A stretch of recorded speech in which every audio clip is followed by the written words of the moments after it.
She appeared on a damp autumn morning in 1899, dressed in white lace that clung to her, as though the mist itself had stitched it there. Villagers swore they saw her step from the churchyard shadows, veil trailing across the cobblestones, her bouquet already wilting in her trembling hands. She did not walk toward the altar where bells once promised union. She walked behind a coffin, her eyes fixed on a procession that seemed to wait only for her.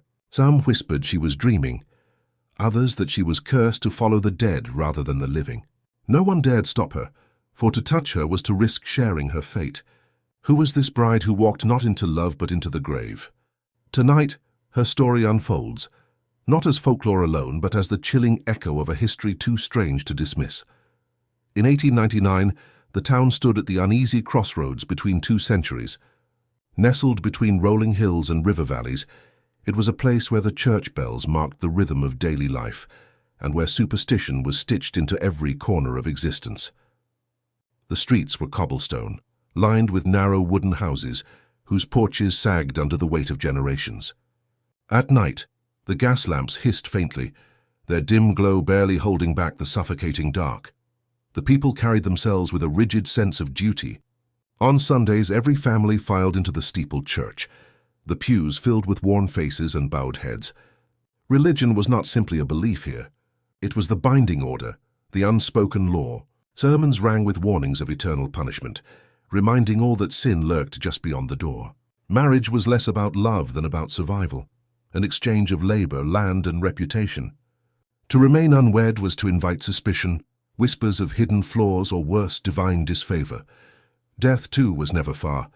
Families dressed in black for months, mourning processions winding like shadows through the streets. Cemeteries lay on the town's edges, stone markers leaning in uneven rows, names slowly fading with the weather. Death was viewed not with mystery, but with grim familiarity. Children learned early to sit quietly by a coffin, to watch as soil swallowed the wooden box.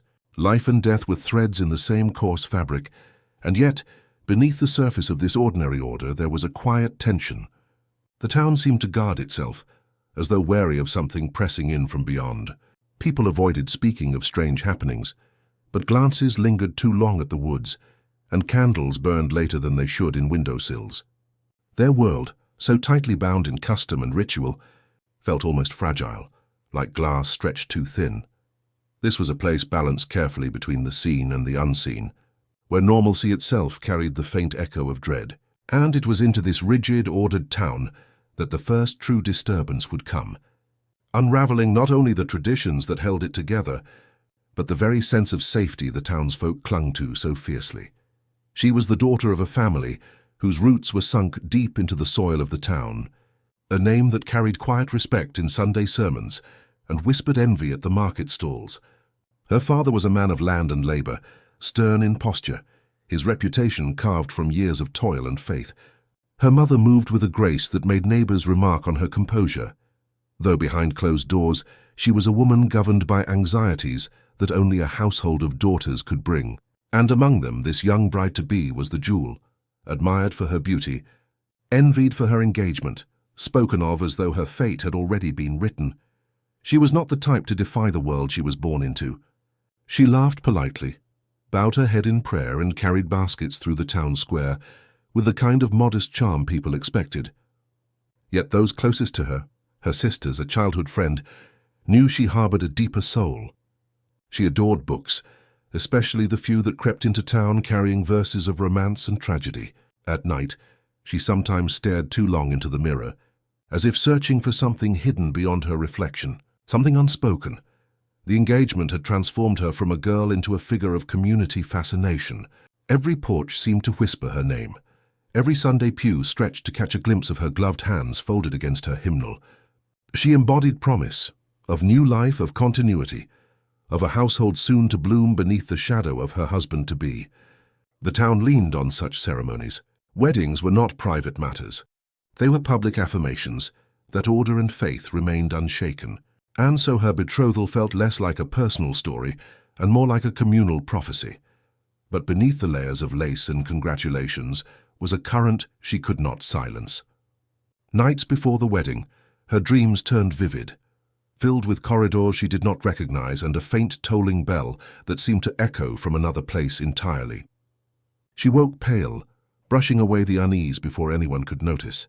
In daylight, she pushed forward with a smile, trying to convince herself that the strange heaviness clinging to her chest was nothing more than nerves. There is a cruelty in how ordinary happiness can disguise itself before unraveling. She seemed in those weeks both luminous and fragile, like a candle burning beautifully, while its wick shortens unseen. Neighbors saw only the radiance, remarking how blessed her family was, how proud her parents must have felt. Yet a few, those who watched more closely, sensed the shadow gathering at the edge of her presence, as though she were already walking not toward her marriage, but toward something far more final.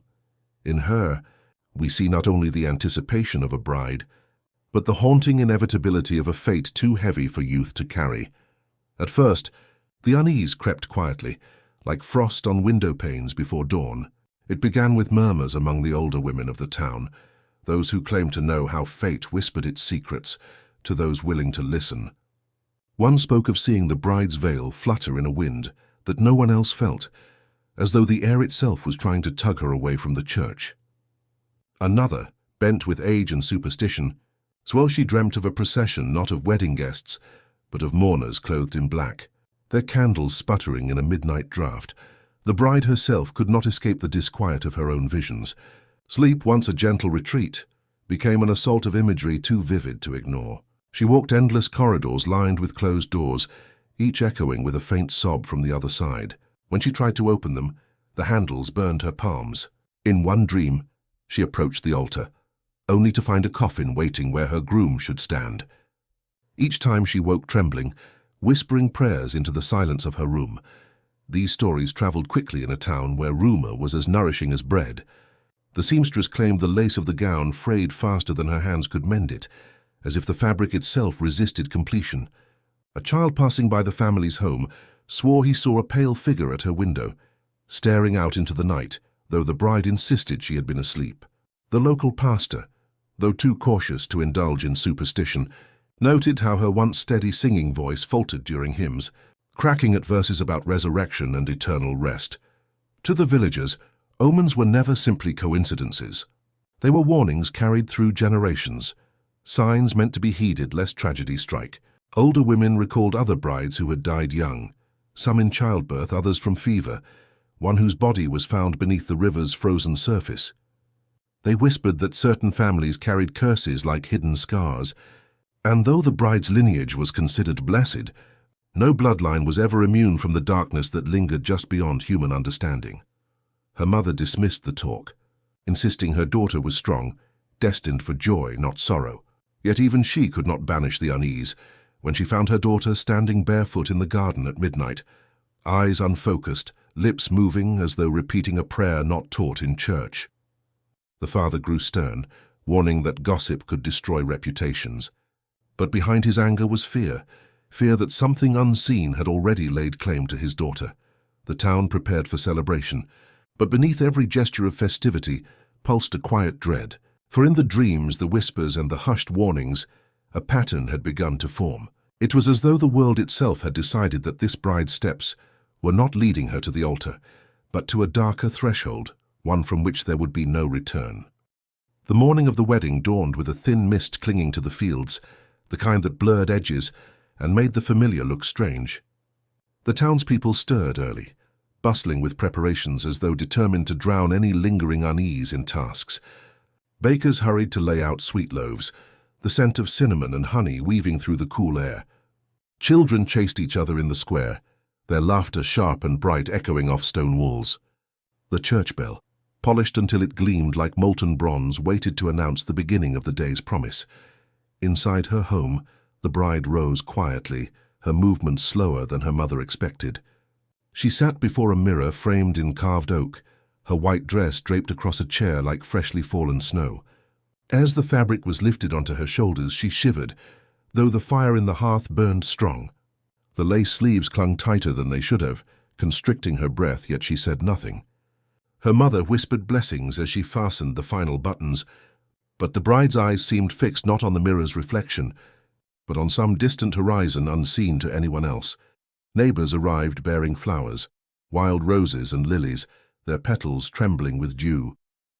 Yet as the bouquets were set down, more than one villager remarked on the strange wilting that seemed to spread within moments, leaves drooping as if weary of celebration. A seamstress adjusted the veil, but the gauze snagged on her fingers, drawing a bead of blood. She laughed nervously, muttering that it was only bad luck if the stain touched the gown.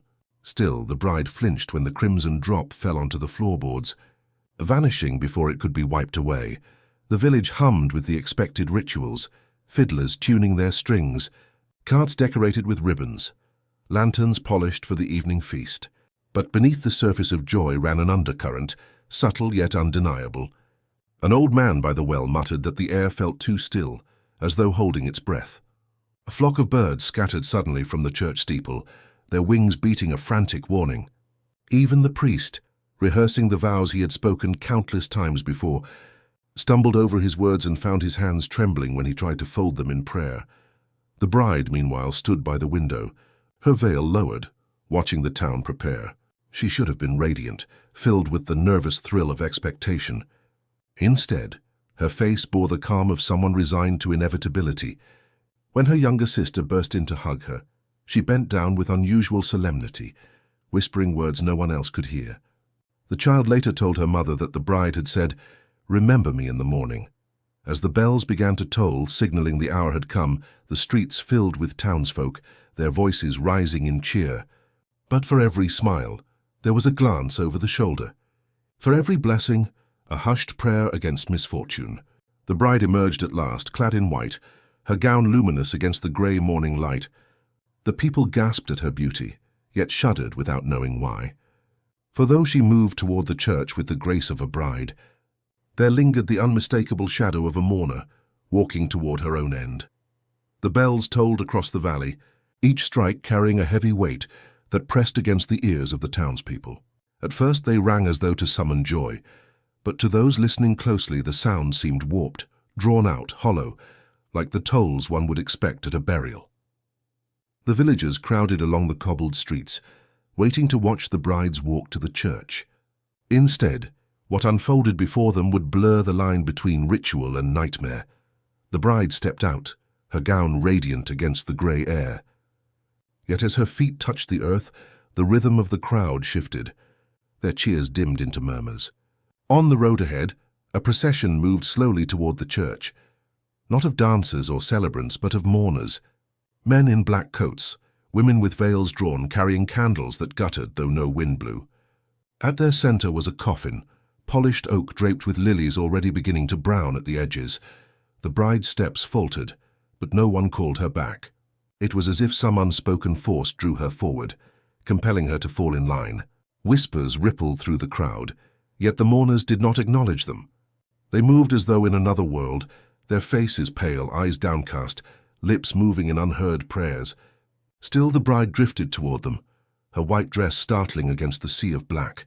Children clutched their mothers' skirts.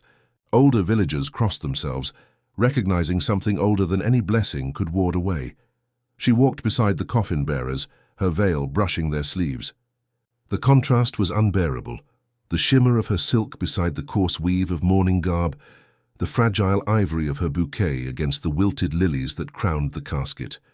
Some swore later that her flowers, once pristine, began to darken petal by petal, until they matched the withered offerings of the mourners. Others whispered that the veil no longer caught the light but absorbed it, draping her face in a shadow deeper than dusk. No one remembered deciding to follow, but soon the entire town trailed behind. The fiddlers who had tuned their instruments lowered them, unwilling to play. The priest waiting at the church door gripped the threshold as if torn between flight and duty.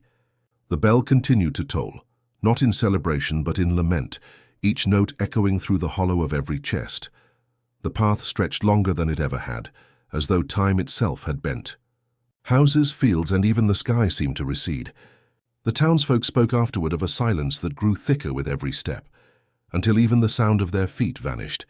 All that remained was the echo of the bell and the steady creak of the coffin-bearer's shoulders. The bride did not cry, did not stumble, did not resist. Her expression was unreadable, neither joy nor terror, but a quiet knowing, as though this was the journey she had been destined to make all along. At one moment, a child darted from the crowd and tugged at her gown. The bride looked down and offered the faintest of smiles, yet when the child lifted her hand, the lace was damp, not with morning dew, but with something colder, as if frost had gathered where she had touched. When the procession reached the churchyard, the doors opened not to a bright hall filled with flowers, but to a dim sanctuary lit only by taper candles. Their flames bent low, straining away from her as she entered. The coffin was carried inside, and without hesitation the bride followed. To those who stood outside, too afraid to cross the threshold, it appeared as though she dissolved into the darkness after it, her white gown becoming the last trace of light swallowed by shadow. Behind her, the crowd stood frozen, unable to say whether they had witnessed a wedding, a funeral, or the collapse of the boundary between the two. What was certain was this: the bride had walked not to an altar, but into a story that none would ever speak aloud without shuddering. The morning should have ended in song, in the clatter of dishes at a feast, in the simple warmth of union. Instead, silence gripped the village like frost seizing a field overnight. For long minutes after the bride disappeared into the church, no one spoke. The bells had stopped, but the echo of their dirge clung to the air, as though the valley itself refused to let go. It was the children who broke first, wailing into their mothers' skirts, sensing what the adults dared not name. The elders crossed themselves again and again, yet their hands shook, betraying doubt. What blessing could stand against a sight like that? One man, known for his steady faith, muttered that the girl must have been possessed. Her will no longer her own, her steps guided by something darker than grief. Another spat into the dust, claiming it was a curse brought on by hidden sin, though no one dared ask whose. Testimonies sprouted like weeds, each darker than the last. A woman swore she had seen the veil slide over the bride's face, not like fabric, but like a shadow with weight, alive and deliberate. A boy whispered that he had counted the coffin-bearers twice, and that on the second glance one more had appeared, gaunt, faceless, carrying the weight with hands that weren't hands at all. A farmer insisted he had heard the bride's name whispered in the wind, not in the joyous tone of blessing, but in the guttural cadence of mourning. The priest, pale and trembling, refused to speak of what he had seen inside the sanctuary. His silence, more than any words, deepened the fear. Villagers pressed him for guidance, but he looked through them as though he were still standing in that dim hall, watching something the rest of them had been spared. Some swore his hair had gone grey in a single morning. The story spread quickly beyond the town's borders. Visitors, traders, and distant relatives carried the tale with them, and with each retelling it grew stranger. Some claimed the bride was never seen again.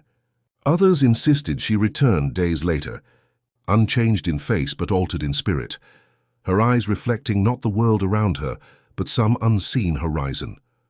Communal memory twisted what might have been a tragedy into something larger, something that belonged to folklore more than history. Each witness became a guardian of their own version, and in the taverns at night, arguments flared over which detail was true. Was the bride taken by the dead, or had she chosen to walk with them, bound by some unspoken vow stronger than any marriage could be? In time, the event ceased to be spoken of directly. Parents warned their children with fragments of the tale, urging them never to walk alone when the bells tolled at an odd hour. Young lovers whispered oaths at the churchyard gate, half in jest, half in fear. For the villagers who had stood frozen that day, life continued outwardly unchanged. Fields tilled, markets opened, seasons turned, but beneath the surface, something had shifted forever. They were not simply witnesses. They were carriers of a haunting, and like all hauntings, it did not remain locked in one place. The procession might have ended at the church, but the story, whispered and reshaped, followed them into their homes, their dreams, their children's lives. The bride had walked among them not just as a figure of flesh and silk, but as an omen. From that day forward, the village itself seemed altered, as though every door, every path, every shadow bore the faint trace of white lace brushing past. The villagers' silence gave way, over time, to whispers that stretched beyond the valley. What they had witnessed was strange, yes, but to older generations it was not wholly unfamiliar. Across Ireland and much of Europe, tales of the dead bride lingered like smoke that refused to clear. To speak of the girl was to summon echoes of older stories, tales that suggested she had stepped not into madness, but into an ancient pattern, In Irish folklore, there were laments of brides who never made it to the altar, women claimed by death before vows could be spoken. Some believed they were taken because their destinies were too powerful for mortal life. Others whispered they had been promised to the other world, where unseen suitors awaited. In these stories, the wedding dress became a shroud, and the church bells, instead of announcing joy, told of funeral long before the mourners gathered. Eastern European traditions carried their own echoes. Legends from the Carpathian Mountains spoke of spectral brides who appeared in moonlit fields, still wearing veils that fluttered though no wind stirred. They wandered, it was said, searching for grooms who could never return, condemned to relive the moment of their lost union forever. These apparitions were not simply ghosts, but warnings, omens that a community's harmony had been broken. A bride's death, after all, was not just personal sorrow, but a fracture in the lineage, a severing of continuity between generations. When these stories crossed the Atlantic with immigrants, they mingled with the darker strains of American folklore. In Appalachian hollows, whispers spread of brides seen walking country roads at dusk, their gowns mud-stained, their faces veiled. These tales told of young women who died suddenly on their wedding day, but who could not release their longing for the procession that never came. They drifted between churchyards and riversides, unsettling those who glimpsed them, embodying a grief so deep it blurred the line between life and death.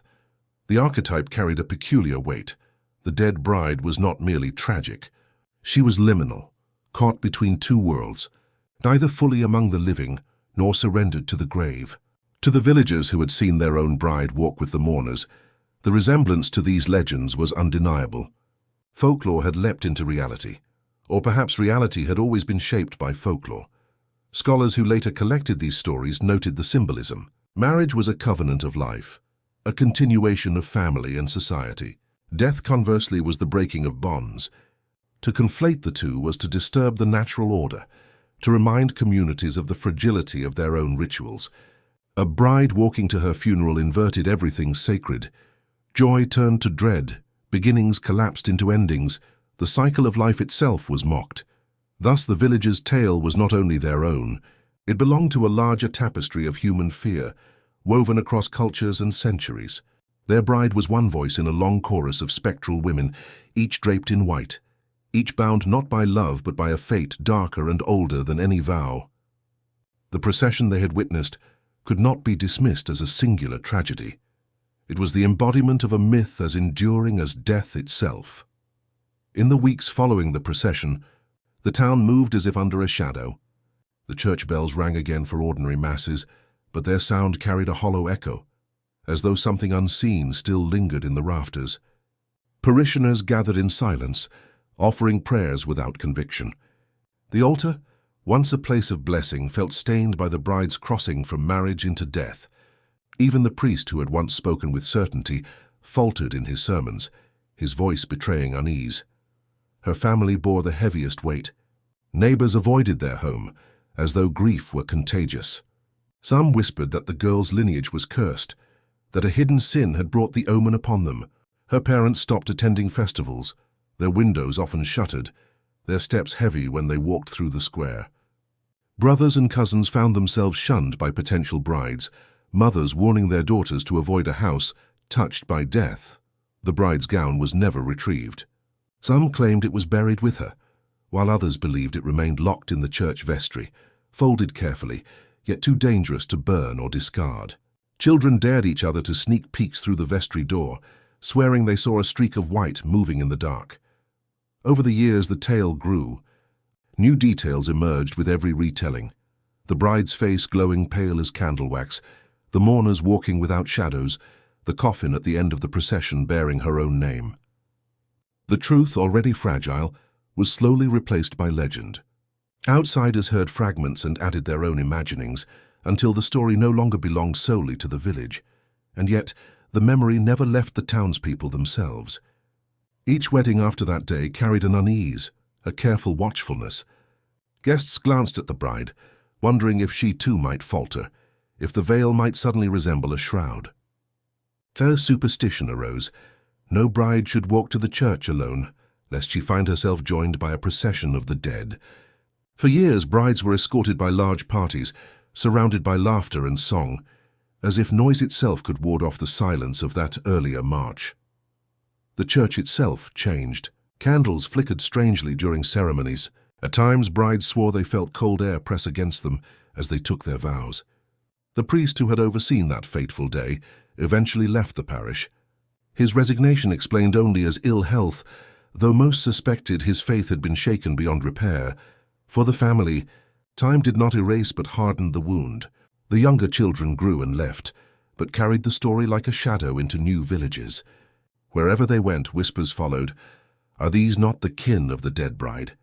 Thus her legacy became twofold, an intimate scar upon her family and a lasting myth for the town.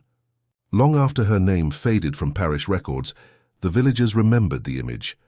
A bride in white walking not toward a future, but into legend. Legends do not end when the last mourner leaves the graveyard.